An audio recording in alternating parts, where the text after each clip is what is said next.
আজ পর্যন্ত কোনোদিন প্রেম করেন, সুতরাং ওর মনের মধ্যে আপনার জন্য ভালোবাসার সৃষ্টি করার জন্য কিছু কাজ করতে হবে। কাজ করতে হবে বলো না। এখন থেকে বেশি বেশি কেয়ার করতে হবে, গিফট দিতে হবে।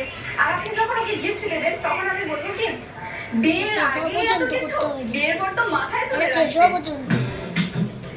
আচ্ছা, আর আইসক্রিম খাবা? না আর খাও না, অন্য কিছু খাও।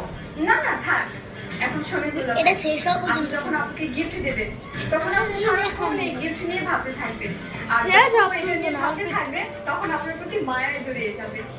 হ্যাঁ, সেটা তো জানি। যখন থামতে বলবো তখন থামা যাবে। আমি যখন তোমার আপুকে কন্টিনিউয়াসলি গিফট দিতে হবে, ফুল পাঠাতে হবে, চকলেট পাঠাতে হবে, আইসক্রিম পাঠাতে হবে। তোমার আপু যেটাতে যখন পছন্দ করবে ওই প্রেমিকা যখন ওই যে ওইখানে যাবে তখন থামাই যাবে। যখন ওইখানে যাবে তখন থামাই যাবে। দুজন থামাই দাও, থামাই দাও, থামাই দাও। আর একটু কিরে, এতক্ষণে তোর আইসক্রিম খাওয়া শেষ হলো? শেষ হলো। তোদের